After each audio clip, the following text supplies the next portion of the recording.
하나님 아버지 감사합니다. 오늘도 화요 또 기독교 강요 강독회를 시작합니다. 시간도 주의 성령께서 우리 심령을 거룩하고 정결하게 해주소서. 그리스도의 피로 씻어주소서. 우리의 심령을 또 항상 주님 안에서 또 평안하고 고요하게 하시고 언제나 예수 그리스도를 향하도록 저희들을 이끌어 주소서. 감사드리며 우리 주 예수님의 이름으로 기도 올렸습니다. 아멘.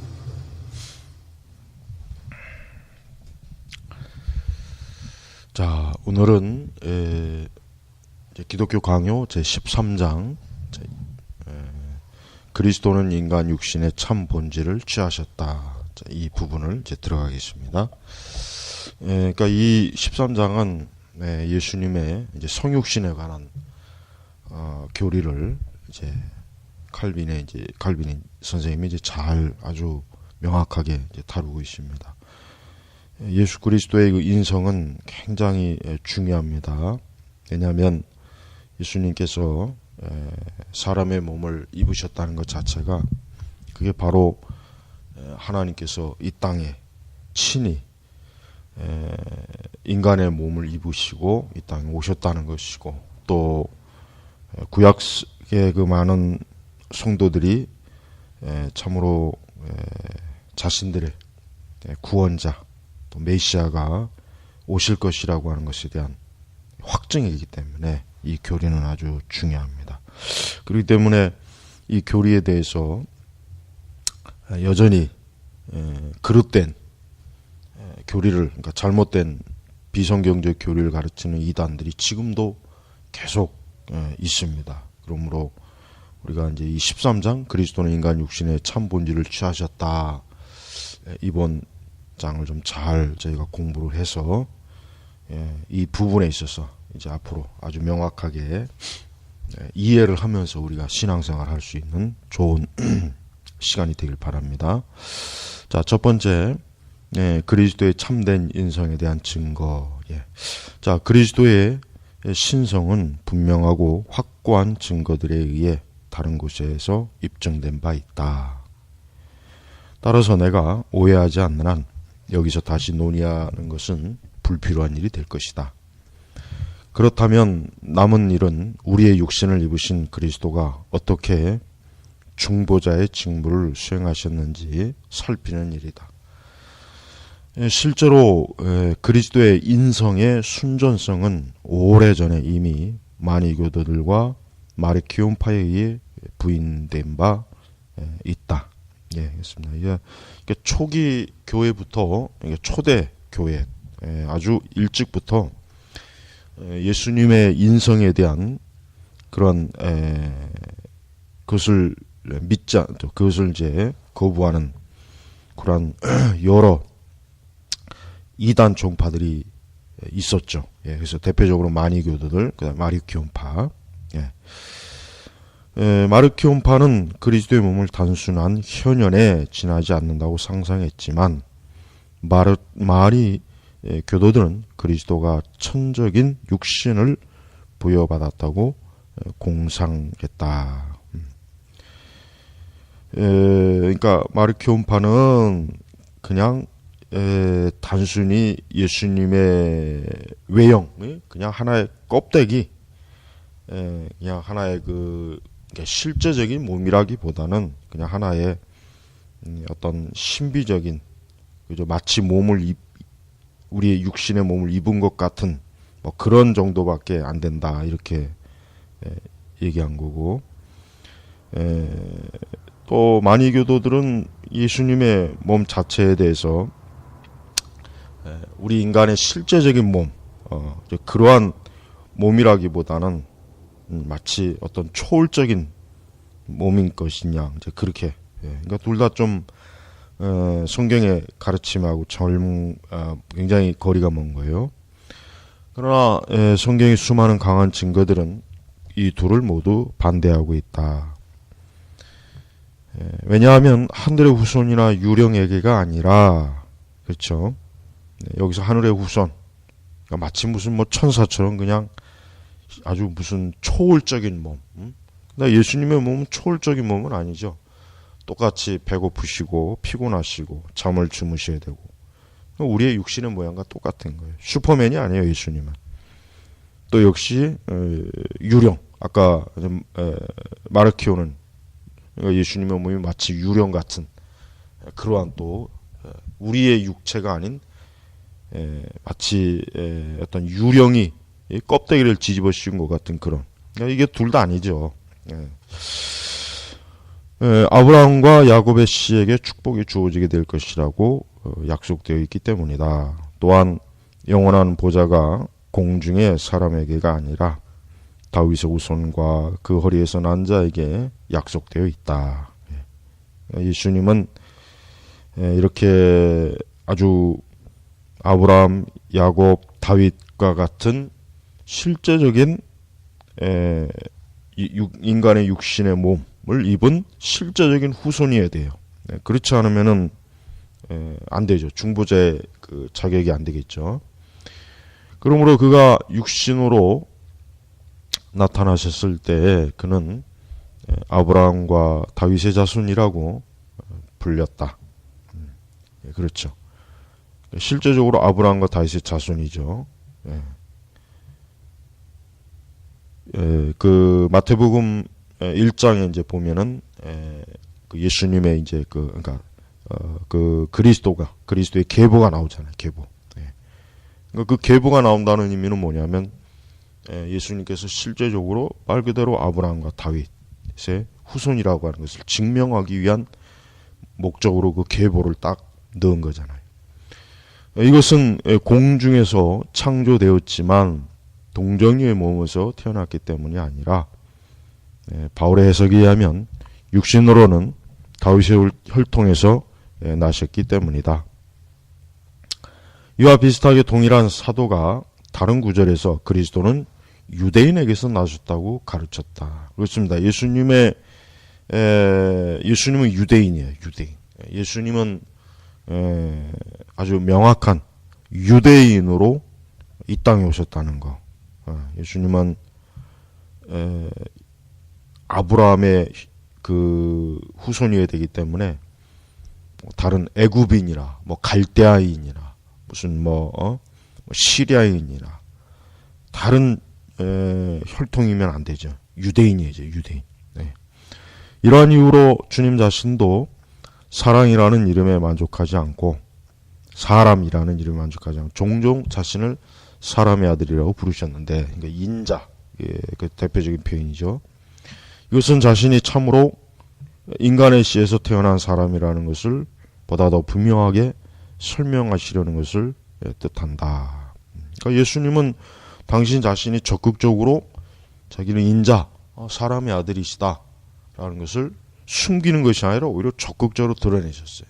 왜? 그걸 통해서 예수님의 약속된 씨앗이 이 땅에 오셨다는 것을 예수님 자신이 아주 명확하게 그걸 드러낸 거예요. 숨긴 것이 아니라. 성령께서는 종종 이 명확한 사실을 많은 도구들에 의해 매우 부지런하고 단순하게 선언하셨기 때문에 누가 감히 속임수를 써서 그것을 더럽힐 만큼 뻔뻔스러운 자가 있을 것이라고 상상이나 했겠는가. 그러나 그것들에 대한 증거를 더 모으려고 하면 다른 증거들도 손쉽게 얻을 수 있다. 이것들 중 하나는 바울이 언급한 것이다. 즉 하나님이 그 아들을 보내사 여자에게 나게 하셨다. 갈라디아서 4장 4절이죠. 그리고 그리스도가 주림과 목마름, 추위 등 우리의 본성의 연약함을 지니셨다는 것을 보여주는 다른 많은 증거들이 있다. 이 많은 증거들 가운데 우리는 우리의 마음에 참된 확신을 가지도록 교육시켜 줄 수 있는 것들을 택해야만 한다. 예를 들면 다음과 같은 것이다. 그는 천사들에 대해 관심이 없어서 그들의 본성을 취하지 않으시고 오히려 우리의 본성을 취하셨다. 이는 혈과 육을 지니사 사망으로 말미암아 사망의 세력을 잡은 자를 얻시 하려고. 그러니까 예수님께서 그러니까 천사의 어떤 그 본성이나 천사의 어떤 그런 외적인 것들을 취하셨다면은 죄인인 우리를 구원하실 수 있는 그런 중보 사역을 할 수가 없겠죠. 아예 자격이 안 되겠죠. 또 다른 구절에 보면 우리는 그와 연결된 덕분에 그의 형제로 간구된다. 그렇습니다. 그러니까 우리는 그리스도와 형제, 예수님은 우리의 맏형입니다. 맏형. 그 외에 그가 범사에 형제들과 같이 대심이 마땅하도다. 이는 하나님의 일에 자비하고 충성된 대제사장이 되어 백성의 죄를 구속하려 하심이라. 우리에게 있는 대제사장은 우리 연약함을 채울하지 아니하는 자가 아니요. 히브리서에 특히 이와 같이 예수님께서 이런 인성을 취하신 그 목적, 그 이유, 그러한 것들을 참 히브리서에 참 많이 나와 있어요. 우리가 조금 앞에 언급한 것도 이 요점과 연관된다. 즉 바울이 분명히 선포했듯이 세상의 죄는 우리의 육신 안에서 속해야만 한다는 것이다. 우리가 실제적으로 우리의 몸으로 육신으로 죄를 지었단 말이에요. 그렇죠. 그러니까 예수님께서도 우리의 인간의 육신의 몸을 입고 오셔야 돼요. 그래야 우리가 우리 몸으로 육신으로 지은 죄에 대한 것들을 예수님께서 친히 그것을 대속하신 거죠. 분명히 이런 이유로 아버지께서 그리스도에게 부여하셨던 것은 무엇이든지 우리의 것이 됐는데 그 이유는 그가 머리가 되시며 그에게서 온몸이 각 마디를 통하여 도움을 입음으로 연락하고 상합하여 하나로 자라기 때문이다. 그러나 만일 그렇지 않으면 하나님의 성령을 그에게 한량없이 주신 것은 우리가 다 그의 충분한 데서 받으려 한다는 진술들은 적합하지 않을 것이다. 하나님께서 그의 본질에 있어서 어떤 우연한 은사에 의해 풍성하게 된다는 것처럼 더 어리석은 생각은 없을 것이다. 이런 이유로 그리스도 자신도 다른 곳에서 죄를 위하여 내가 나를 거룩하게 하오니 라고 말씀하셨다. 이렇게 예수님께서 그러니까 예수님의 그 인성에 대한 증거는 참 신약 성경 곳곳에 특히 히브리서나 이런데 서신서에 아주 많이 나와 있습니다. 그만큼 성령께서는 예수님의 인성이 굉장히 중요하다는 것을 알려주시기 위해서 성경이 그렇게 많이 기록되어 있는 거예요. 자, 두 번째, 그리스도의 참된 인성에 반대하는 자들에 대해 논박함. 그리스도의 참된 인성에 반대하는 자들에 대해 논박함.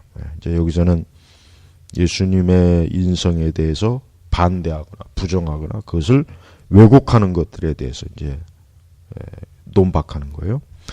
반대자들은 자신들의 오류를 견고히 하기 위하여 여러 구절들을 심하게 왜곡하여 제시하고 있다. 그러니까 이단들의 특징이 이거예요.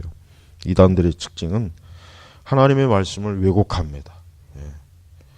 근데 이제 그 왜곡한 것을 알아차면은 그들에게 속을 리가 없는데 그 왜곡하는 걸 못 알아채거든요. 그러니까 그러면 속는 거예요. 바로 그런 것들을 방지하기 위해서 교리를 배우는 거예요.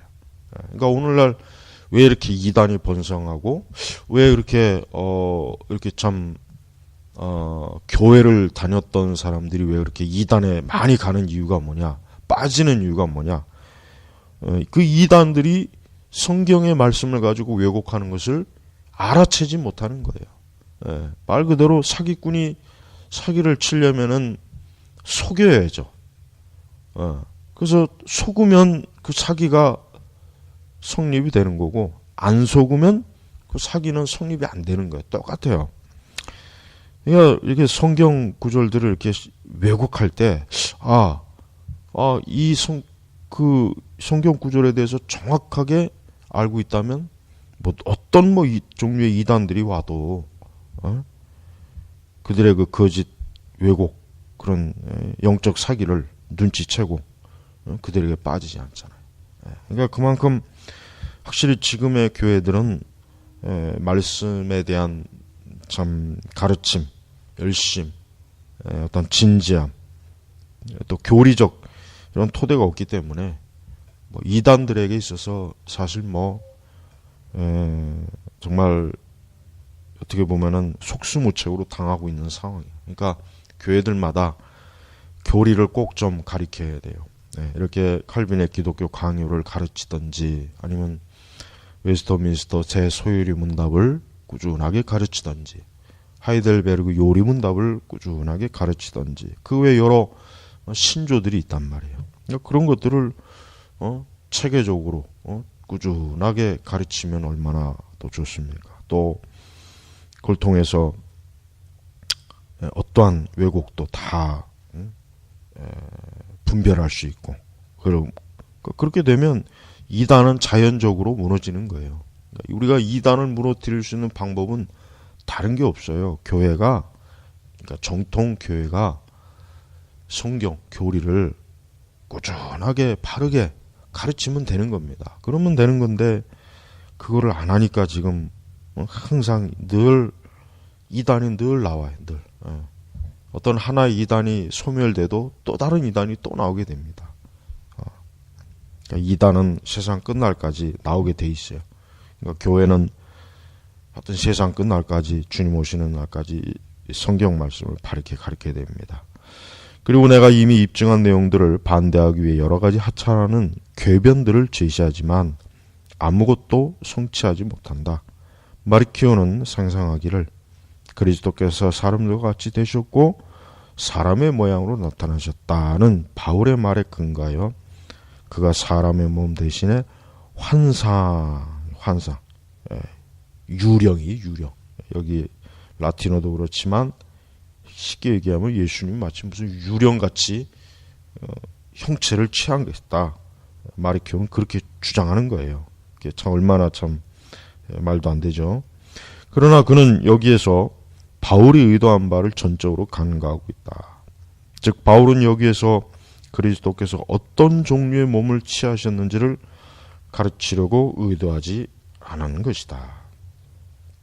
어떤 종류의 몸. 오히려 그가 말하고자 하는 것은 그리스도께서는 당연히 그의 신성을 나타내 볼 수도 있으셨지만 자신을 단지 낮고 멸시받는 사람으로 나타내셨다는 것이다. 즉 우리에게 그리스도의 모본을 제시함으로써 복종하도록 권고하기 위하여 바울 사도는 그리스도가 하나님이셨고 자신의 영광을 직접적으로 세상에 드러낼 수도 있었지만 자신의 권리를 포기하시고 자진하여 자신을 비우셨다는 것이다. 그랬습니다. 예수님은 그 참 보잘것없는 인성의 신성을 감추고 계신 거예요. 그게 이제 하나님의 뜻이었어요.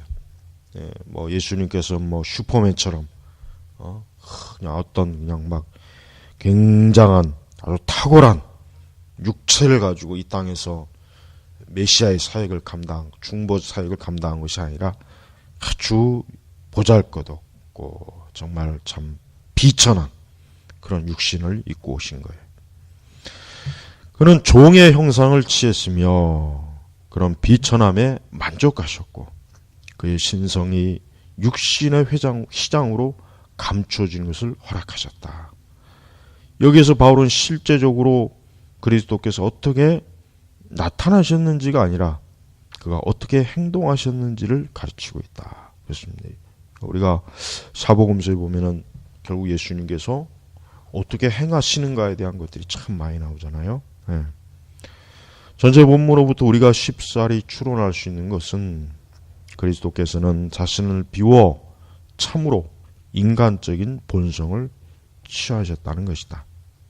사람의 모양으로 나셨다는 말은 잠시 동안 신적인 영광이 비치지 않고 낮고 비참한 상태에 있는 인간의 모양만이 나타난 뜻이 아니고 무엇인가. 신적인 그 영광이 가려진 거죠. 그 육신에. 예? 그래서 예수님의 인성을 본 사람들은 예수님의 그 모습을 보고서는 이분이 참으로 하나님이신가라는 것은 알아채지 못했을 거예요. 예? 보통 예수님의 그 형상을 그린 그림들 보면은, 특히 이제 동방 정교회 이런 데 보면은, 중세 시대 그림들 보면은 예수님 뒤에 그 후광이 이렇게 쫙 그려져 있죠. 그런 게 없었죠. 그런 게. 예수님은 전혀 그런 게 없었습니다. 그냥 정말 예수님은 그 당시에도 어디에 있어도 눈에 띌 만한 그런 분이 아니었어요. 틀림없습니다. 아주 지극히 평범하고 그냥 그저 그런 모습이었습니다. 자, 그래서 그리스도께서는 육체로는 죽임을 당하시고 영으로는 살리심을 받으셨으니, 그러니까 부활이죠. 한 베드로의 말도 인성을 지니신 하나님의 아들이 연약하지 않으셨다면 무의미할 것이다. 그렇죠. 육체로 죽임을 당하시고, 그만큼 예수님의 육체가 우리의 육체가 동일했다는 거예요. 동일했다는 거예요. 십자가에서 그 잔혹한 형틀에서 매어서 고통을 받으시고 죽으셨어요. 바울은 이 점을 더욱 명백하게 설명하기를, 그리스도께서는 육신의 연약함을 따라 고난을 받으셨으니 라고 단언했다. 그리스도는 자신을 겸손하게 낮추신 후에 새로운 영광을 얻으셨다고 명백하게 언급되어 있다. 여기에 그의 높아지심이 있다. 인간의 몸과 영혼을 부여받은 사람이 아니고서는 이와 같이 높아지는 일이 있을 수 없다. 마니는, 그러니까 마니교도 마니는 그리스도를 공중의 몸을 입으셨다고 꾸며냈는데, 그 이유는 그리스도께서 둘째 사람은 하늘에서 나셨느니라고, 그러니까 고린도전서 15장 40절 그 말씀을 근거로 이제 마니는 아주 말씀을 왜곡하죠. 그러나 이 구절에서 사도가 말하고 있는 것은 그리스도의 몸의 천산적인 본질이 아니라 그리스도께서 부어주셔서 우리를 일깨워 주시는 영적인 힘이다. 그렇죠. 그러니까 둘째 사람, 그러니까 예수님을 여기서 하늘에서 나셨느니라, 이 고린도전서 15장 47절을 마니는 아주 잘못 이해하고 있는 거예요. 이것은 예수님 자신이 하늘 보좌에서부터 거하셨고 하늘 보좌에서 왔단 말이에요.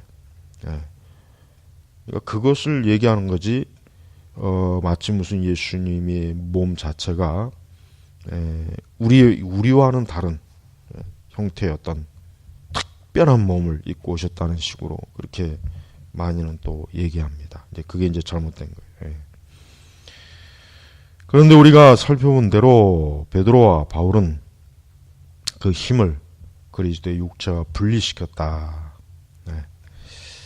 오히려 정통파 가운데 폭넓게 받아들여지고 있는 그리스도의 육신에 관한 교리는 이 구절에서 큰 도움을 받고 있다. 왜냐하면 만일 그리스도께서 우리와 같은 하나의 육체적인 본성을 지니지 않으셨다면 바울이 다음과 같이 열정적으로 추구한 논쟁은 무의미하게 되고 말 것이다. 그리스도께서 부활하셨으면 우리도 죽은 자 가운데서 부활할 것이요, 우리가 부활하지 않았다면 그리스도도 부활하지 않았으리라. 고대 마니교도들이나 오늘날 그 제자들이 아무리 교묘한 술책으로 회피하려고 노력하지만 결코 성공하지 못하고 있다. 그리스도는 사람들에게 약속되셨다는 의미에서만 인자라고 불리신다는 어리석은 말은 비열한 회피에 지나지 않는다. 왜냐하면 히브리어 수고로 참된 사람은 사람의 아들 인자로 불린다는 것이 명백하기 때문이다. 근데 그리스도께서 의심할 여지 없이 자신의 모국어로 이 용어를 보존하셨다. 또한 아담의 아들에 대해 일반적으로 받아들여지고 있는 이해는 논란의 여지가 없다. 더 자세히 논할 필요도 없이 사도들이 그리스도에게 적용시키고 있는 시편 8편의 말씀으로 충분할 것이다. 시편 8편 4절, 사람이 무엇이간데 주께서 저를 생각하시며 인자가 무엇이간데 주께서 저를 권고하시나이까. 여기서 인자, 이분이 예수님을 예언한 거죠. 예언한 거란 말이에요. 그러니까 특히 이제 인자라고 하는 용어가 이게 아주 구약 신약에서 아주 중요한 신학적 용어이기도 합니다. 그러니까 왜냐하면 이제 구약 신학에서 이제 신학자들이 이제 신약에서도 마찬가지겠지만 도대체 인자가 누구냐, 이 주제를 가지고 책도 많고 이 주제를 가지고 굉장히 난해한 논쟁도 많이 있어요. 그러니까 우리는 그나 하여튼 분명한 것은 여기 우리 뭐 칼빈 기독교 강의도 나왔지만은 인자는 예수님을 얘기하는 거예요. 인자는 참 사람, 참된 사람. 그래서 첫 사람에 이은 둘째 사람, 둘째 아담으로서의 그 모든 자격과 활동을 예수님께서 공식적으로 자기 자신이 그걸 한다는 의미로 인자라는 용어를 그래서 예수님이 사용하신 것입니다. 자, 그리스도의 참된 인간성은 이 인자라는 말로 표현되고 있다. 왜냐하면 그가 즉각적으로 죽을 수밖에 없는 아버지에게서 직접 태어나지 않으셨지만 그의 기호는 아담에게서 비롯되고 있기 때문이다. 만일 그렇지 않다면 내가 이미 인용한 다음 구절은 아무 쓸모가 없게 될 것이다. 즉 그리스도께서 또한 사람의 모양으로 혈육에 함께 속하심은 그 자녀들을 자기 자신에게로 모아들여 하나님께 순종하도록 하기 위함이다. 이 말씀들 가운데서 그리스도는 분명히 우리와 동일한 본성을 지니신 동료와 동참자로 선언되고 있다. 이런 의미로 그는 역시 거룩하게 하시는 자와 거룩하게 함을 입은 자들이 다 하나에서 난지라. 그러니까 여기 혈육, 그 다음에 예수님 자신이 둘째 아담으로서의 그런 자격, 그 모든 것들이 다 뭐예요? 결국은 예수님의 그 정체성을 더 명확하게 드러내는 거예요. 그리고 또 예수님은 그러니까 우리 자신들이 참 그리스도와 가까워진 거.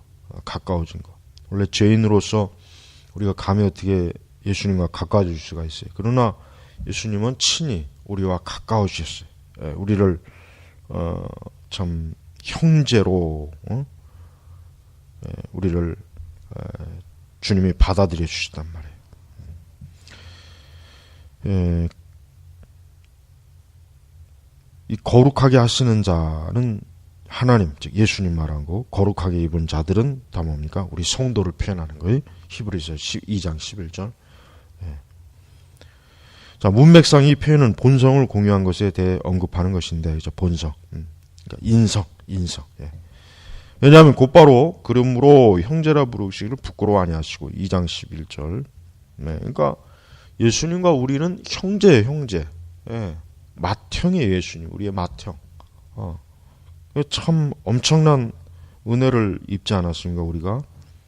죄인이요, 멸망자요, 참 수치스럽고 부끄러운 자들인 우리를 하나님의 자녀, 또 예수 그리스도와 형제로 이렇게 삼아주신, 이거 굉장히 큰 은혜이죠. 첫사람 아담은 이러한 지위를 감히 꿈도 꾸지 못한 거예요.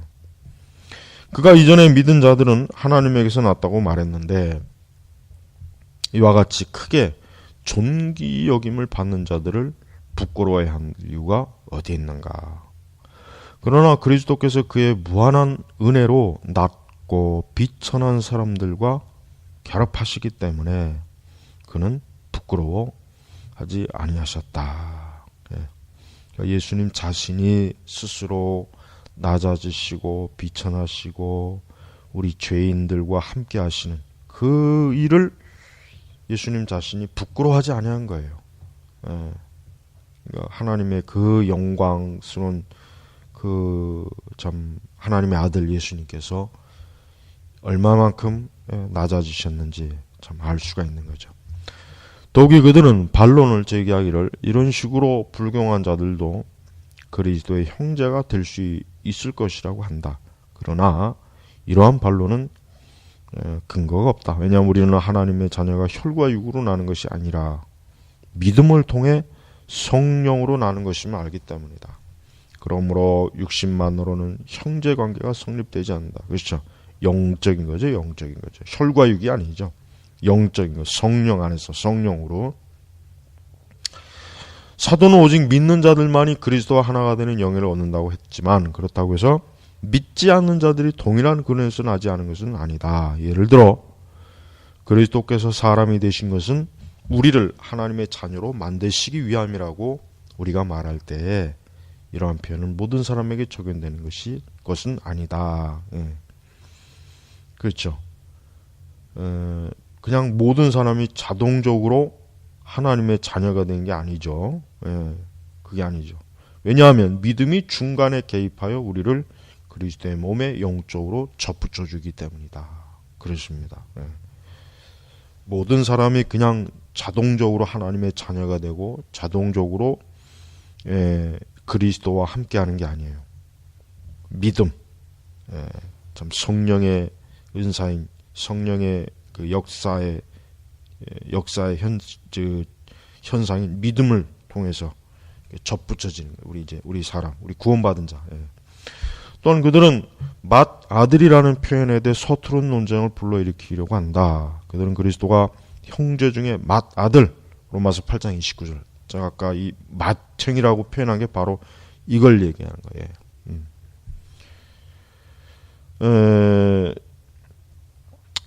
즉 형제 중에 맏아들이 되기 위해 맨 처음에 아담에게서 태어나야만 했다고 주장한다. 여기서 맏아들은 연령에 관해서가 아니라 영예와 숭고한 권세 정도에 관한 언급한 것이다. 그렇죠?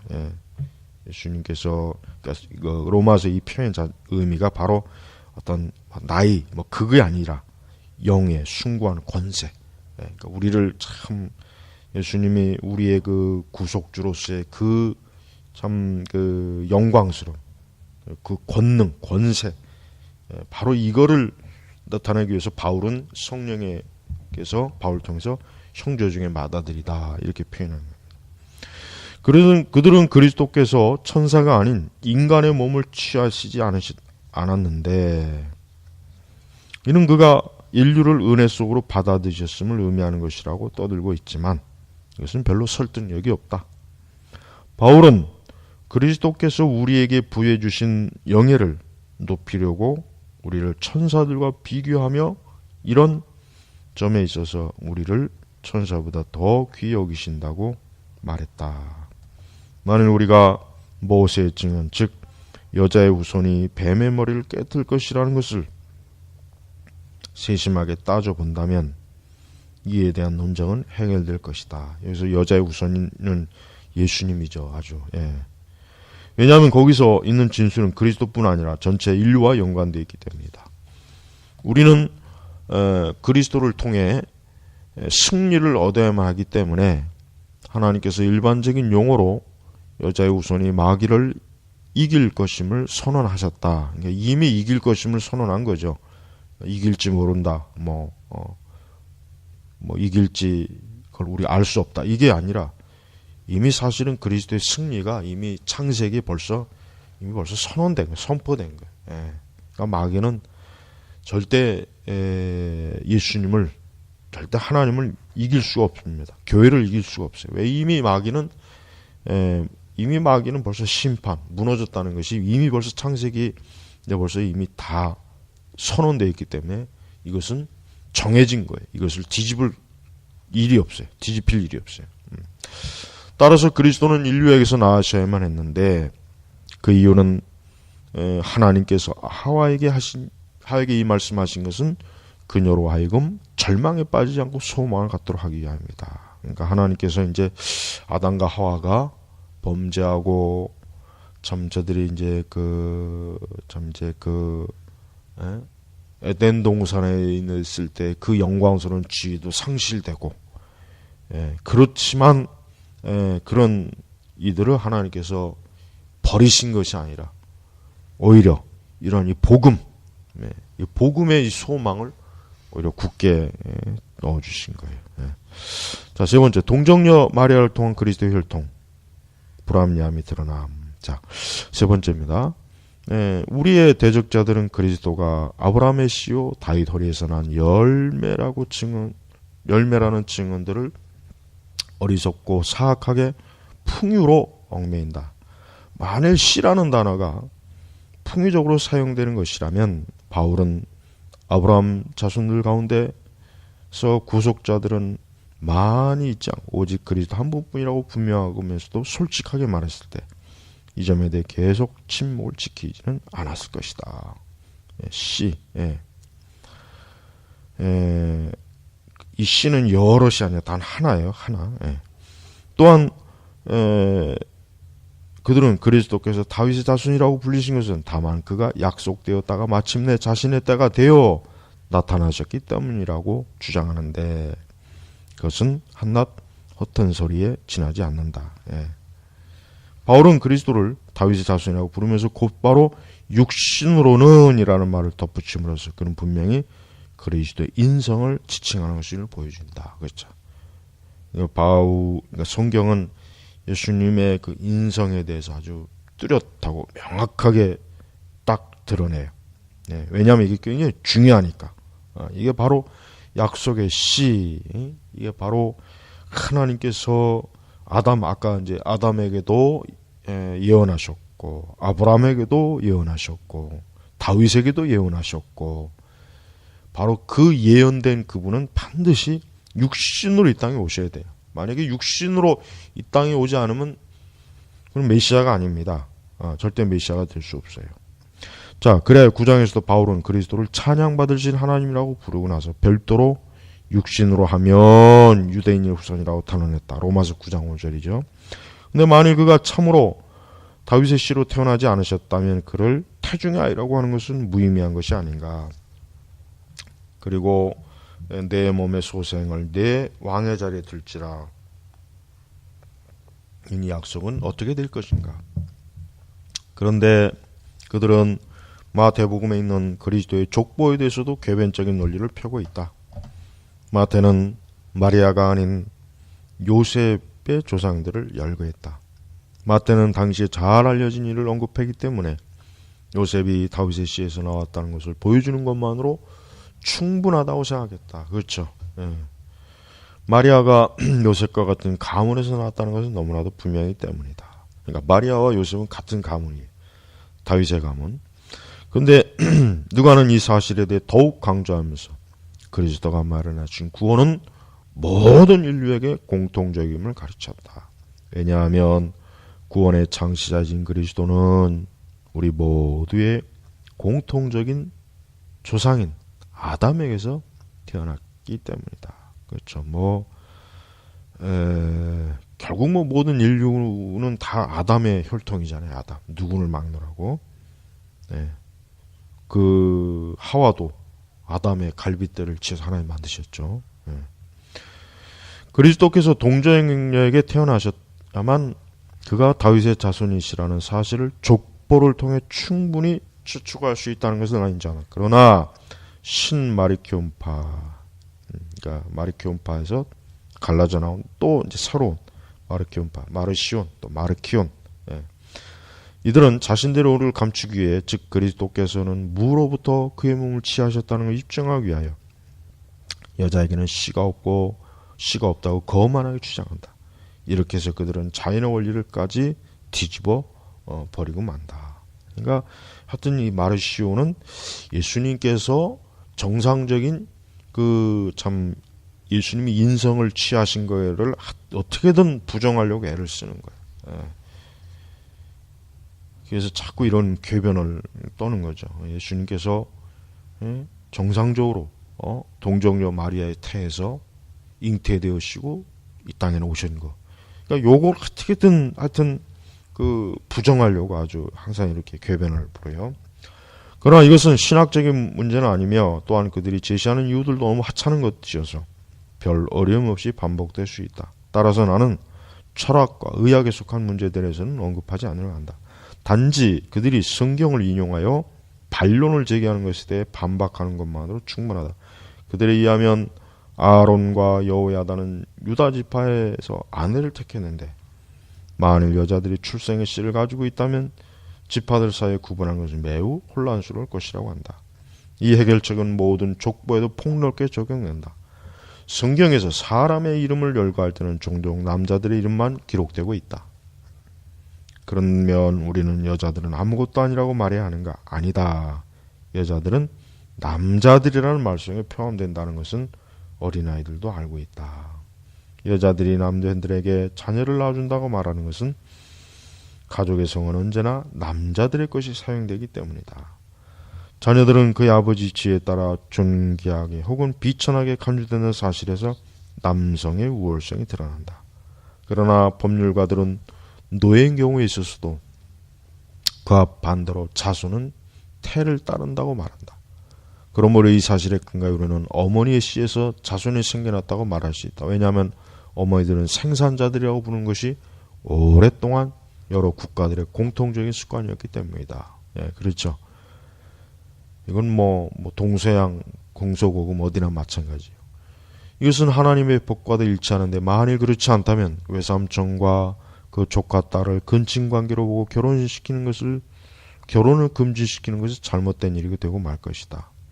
또한 아버지만 다르고 어머니는 같은 남매가 결혼하는 것도 정당한 것이 되었을 것이다. 그러나 나는 여자에게 수동적인 힘이 주어진다는 것을 인정하지만 남자나 여자에게 똑같이 수동적인 힘이 주어진다고 대답하고 싶다. 왜냐하면 그리스도는 여자에 의해 나시지 않고 여자에게서 나셨기 때문이다. 그렇죠. 이게 참 중요한 거예요. 왜냐하면 여자에 의해 여자에 아니죠. 여자에 의해가 아니죠. 여자에게서.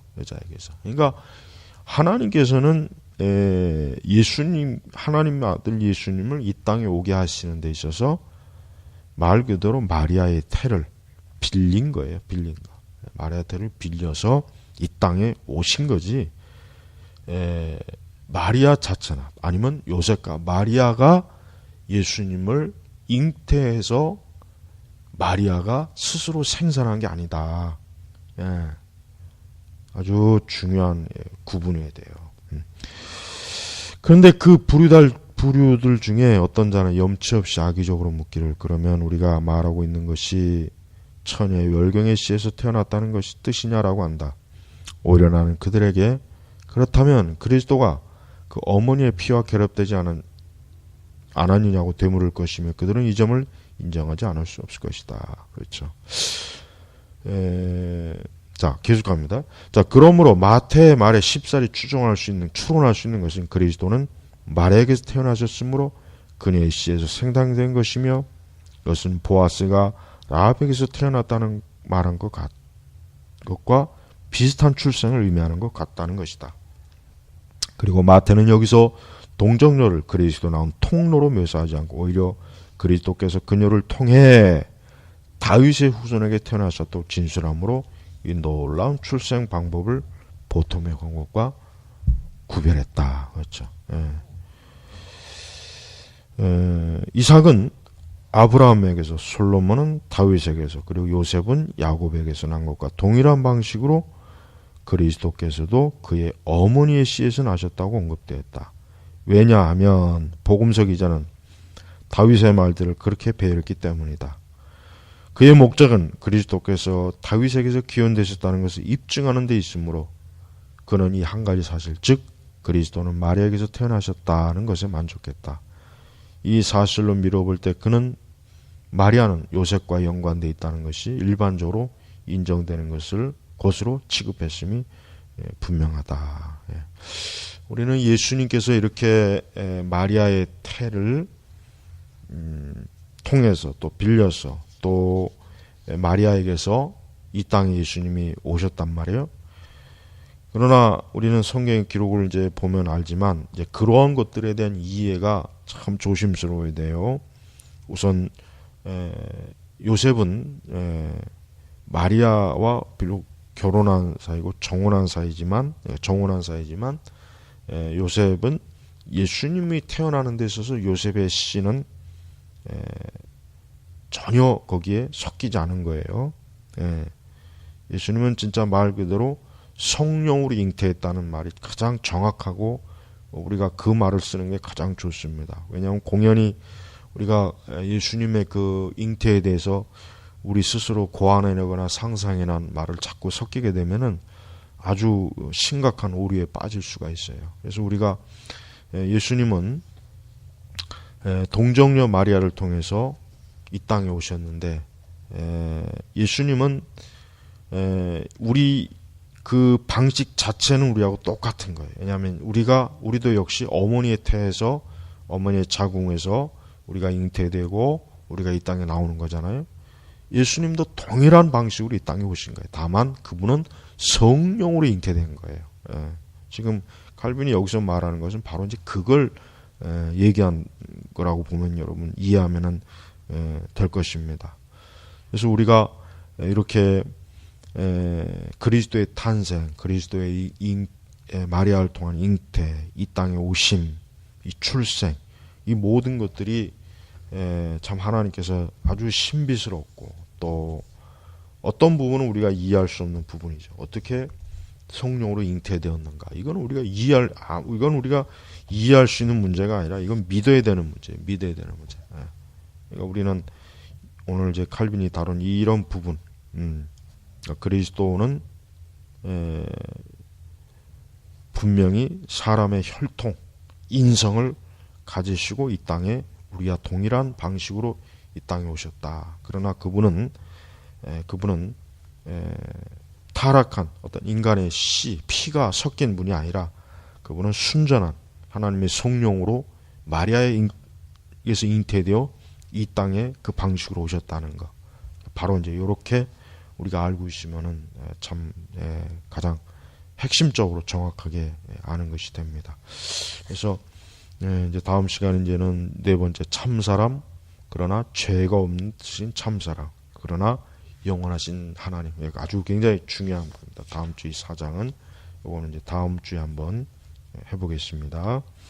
자, 기도하겠습니다.